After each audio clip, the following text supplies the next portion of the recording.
before we stand, let me just demonstrate a safe way to do it. So just go ahead and stay seated.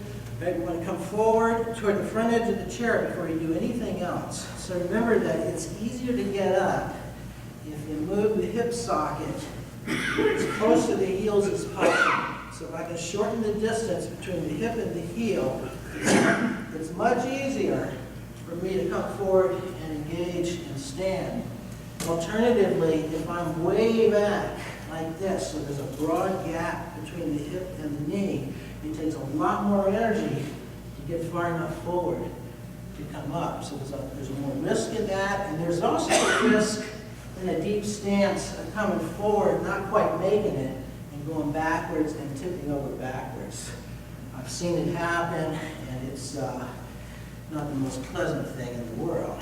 So when we stand, we'll come up, get the balance. Just wait a moment, let me show you. And then see if we can turn, walk around behind the chair. And once we get around behind, get close enough to hang on to it if you need it. Right? Now, one thing that happens sometimes, especially with a more severe balance problem, is the person will come up and not feel comfortable turning. And so then there's a tendency to want to go backwards. And that's a problem. You can see it forming right there, getting hung up on that chair leg. So try to turn, and as you go around, come around like this, as opposed to coming around behind by walking backwards. That's a much higher risk movement.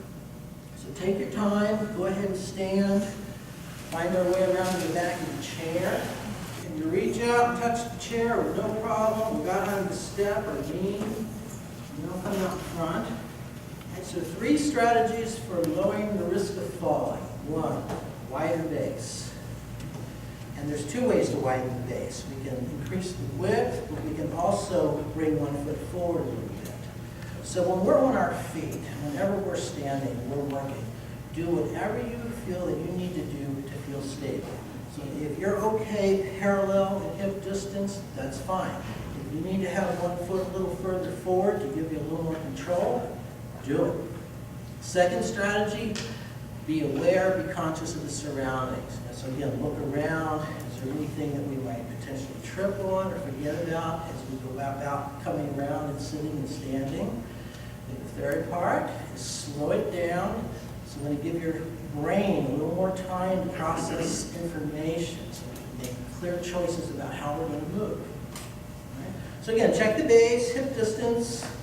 Arms are either hanging by the hip sockets or we're holding the chair if we need it. So it's never wrong to hold the chair. And then start by turning the head. Looking right, looking left. Remember, allow the eye to focus before turning and looking the opposite way. And as we're working, look inside of the body. Notice any changes, increases in tension, rigidity in the hands, in the knees. It's not wrong. So if it happens, don't worry about it. Just notice how your body's reacting to the stress of moving the weight of the head around. Holding the breath is another sign of tension. Now bring it on center. Right, now this time look straight out in front, pick a target, fix the eye on it, and then try to hold focus as we turn the head. So I'm looking at the wall straight out in front of me while I'm turning the head. Noticing my toes are working a little harder.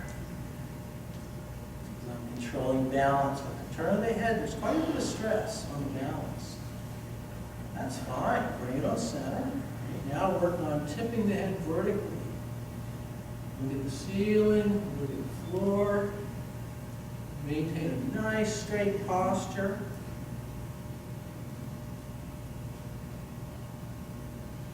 And pause. And the same thing we did a moment ago. Pick a target on the level, fix the eye on it, and begin to tip the head. Try to maintain the visual focus.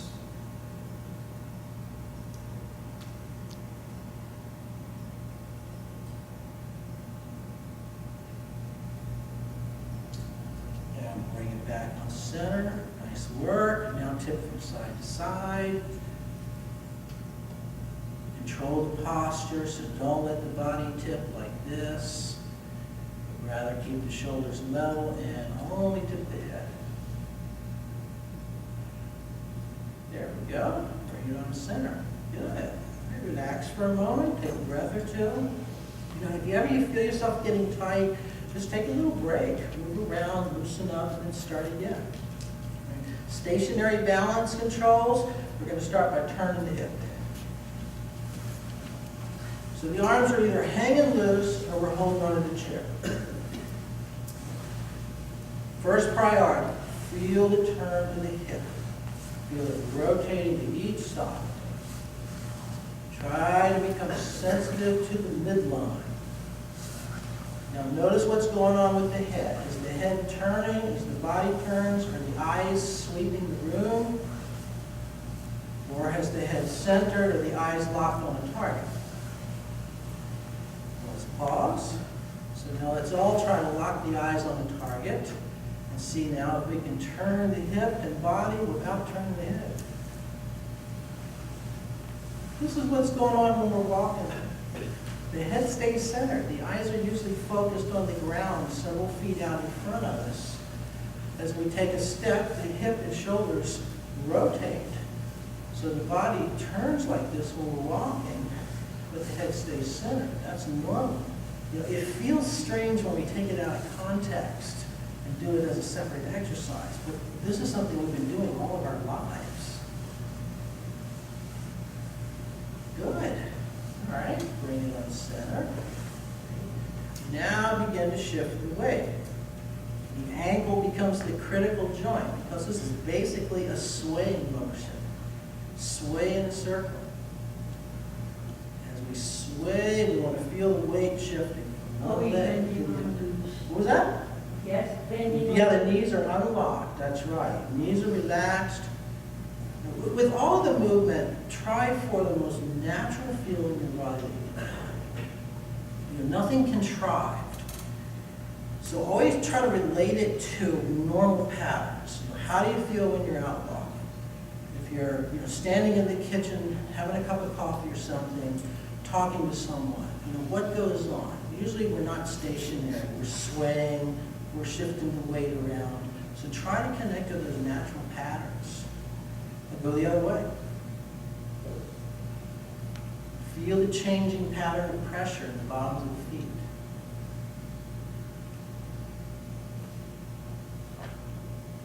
Any weak spot in the movement, any area that seems a little bit tight or a little bit tentative. Reverse it again. Any difficulty making the transition from one direction to the other. All those points of change are where the potential instabilities might be. So we want to work on those points of change so we can smooth them out, discover the weak spots, make them stronger. Remember, the movements tend to be diagnostic and therapeutic. They begin to tell us where the issues are, where the strong parts and weak parts are, and they also give us the way to start to strengthen it. Reverse it. Try to keep the head up. If you have to look down, look down. And the thing about looking down is, try to use the eyes a little more rather than dropping the head. That's fine. Pause. Third pattern, swing the hip.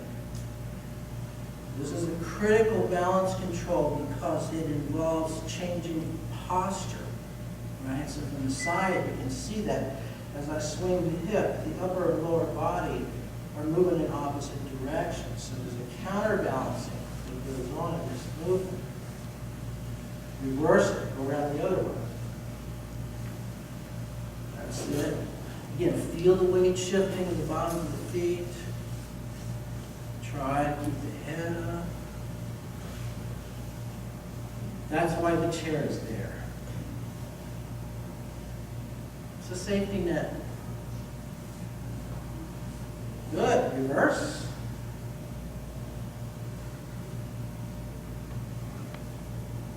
And reverse. Let it swing. Stay loose. Knees are relaxed.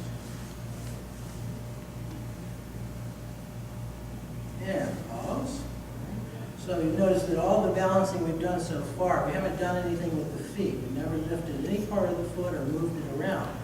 Now we progress to changing the base. Right? So your first pattern is to alternately lift the heel.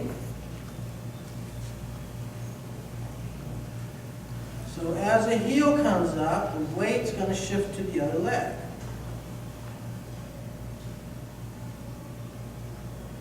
Now, if my shoulders are relaxed, my arms will start to pick up some motion. They'll swing a little bit. So let the arms soften, shoulders soften, and see if you can get just a little swing going on. That's it. Now, the key here is the movement, the shifting of the body from side to side, because this is how we often absorb stress on the balance. If somebody bumps into me, I'll simply shift the weight to the opposite leg and shift my body. And that allows me to absorb the stress and prevents a fall. If I'm tentative, if my feet are close, so I have a narrow base, it's difficult for me to move very much. So I have much less range of motion here, and there's more tension in my body. So it's harder for me to control and interrupt in my balance. If I broaden that base, I get a lot more sway. I can absorb a lot more stress. Looks good. Okay, pause. Now the edge of the foot. So it's the same sequence that we did in the chair, but now we have balance and weight involved in it as well. Alternately lift the inner edge of the foot. So we're rolling the weight toward the outer edge. If you feel at all unstable, just reach out and hold the chair. Try to keep the head up, feel it.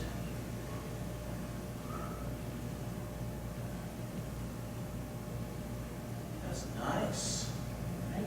Now we're into the balls of the feet. Alternating pattern. Lift one ball of the foot at a time, counter shift the weight to the opposite leg as you do it. Again, feel the side-to-side movement. Allow the arms to begin to swing gently if that feels safe. You want to avoid lifting both at the same time. Okay? But if I did, if things were working right, if my body is comfortable with this pattern, if the balls of the feet both came up, what should happen is the upper body would tip forward instead of this. Right? So that's why we do a lot of this, because it's inevitable that sometimes we're going to get too far forward or too far back, and we have to have that play at the joint here in the low back to be able to handle that. So all this fits together. Keep working. That's it. Okay, now come in and repeat the heel pattern again.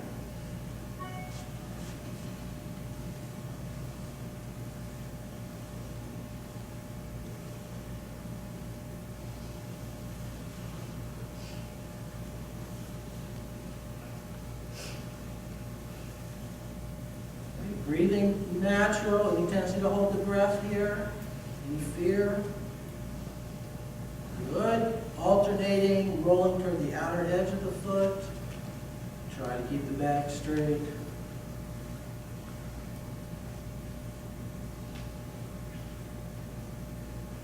Good. Now ball the foot again. Alternate. Nice. Shift the weight.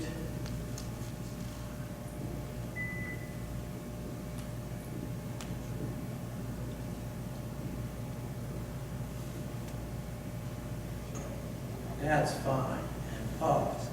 So the next progression is to actually balance on one leg. The first way we do it is by shifting and kicking the heel up toward the hip. So hold on if you feel it all uneasy. So heel up as close to the hip as we can get. Feel the weight shifting.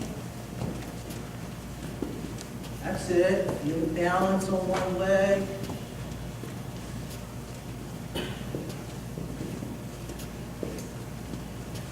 That's fine. Pause. And take a moment. Just make sure the balance feels steady. No lightheadedness, no dizziness. sometimes there's a latency, like after we've been doing repetitive movement, when we stop, there can be the feeling that the movement's still active in the body, like spending time on a boat, and we get off and we feel like the world's still rocking. That's a latency in the inner ear. So you want to make sure that you actually feel like your body is at rest. Okay, come on around, have a seat.